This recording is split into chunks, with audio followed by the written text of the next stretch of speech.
From Nebraska to New York, from Dallas to Chicago, from Boston to Seattle, it seems like every city in North America is trying to be the next Silicon Valley.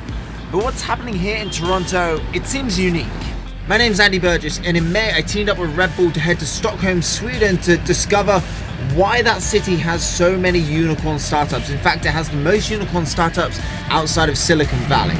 And today I'm partnering up with them again to discover why Toronto is going to be the home for the Red Bull Basement University Global Workshop this December, and to discover how this city is building the next Silicon Valley. Last year's Red Bull Basement University Global Workshop winner, a startup named Vacant, was from Toronto. Vacant is a system of sensors that is going to be used on campuses in order to show the steady space availability for students who are, entering the student learning centers or other parts on campus to find a place where they can do their homework. Students 18 years of age and older living in any of the Red Bull Basement University participating countries can apply by filling out our online application, which requires applicants to submit a 60-second video. Applications can be submitted up to a group of 2 students in English or the local language, including subtitles.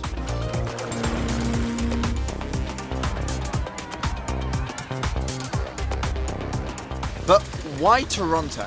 Toronto coined the nickname Hollywood North in the late 1970s. This is due to the influx in film and TV productions coming out of the city. The tech industry in the Greater Toronto area has grown more than 50% in the past 5 years, making it the 4th largest tech hub in North America and the fastest growing, employing roughly 214,000 people, according to a report by the Bank of Montreal. As the sector grows, the city is starting to become a social innovation hotbed, attracting initiatives and hubs which focus on students, such as Mars and Hatchery at the University of Toronto, which both have programs dedicated to helping social innovation startups and entrepreneurs. Additionally, the city's diverse population of 2.9 million people speak more than 200 languages and dialects. Roughly 51% of Toronto's residents were born outside of Canada, and recent federal programs have made the immigration process even easier for those with technical skills and an interest in startup and business. Canada's new Entrepreneur Startup Visa program helps foreign entrepreneurs settle in Canada.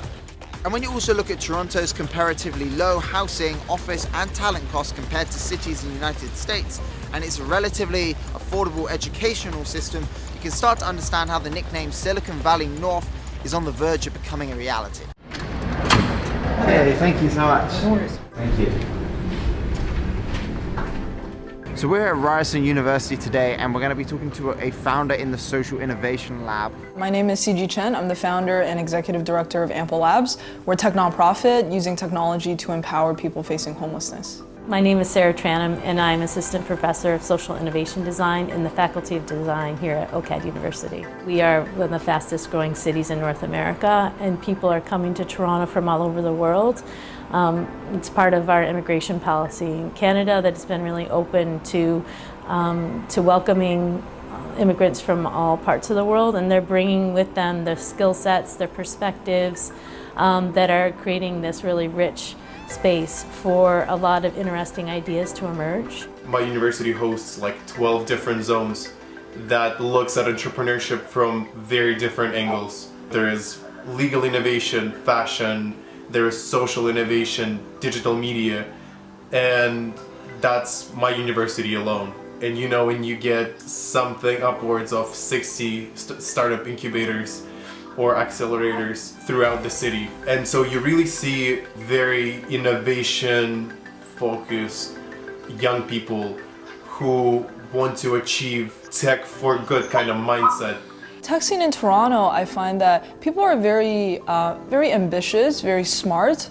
Met a lot of founders that have, started startups, have gotten really successful. So I think, the tech scene is very vibrant, I would say, and I think it's becoming more and more inclusive, and diversity and inclusion seems to be a really, really big topic. I'd like to think that what we can create here is something different that is has the same excitement and amazing innovation and ingenuity and taking risks, but that it's not just driven by profit, that it's a space where people can come together and that they can create amazing ideas that are ethical, that have a positive social implication, and that's what's driving it.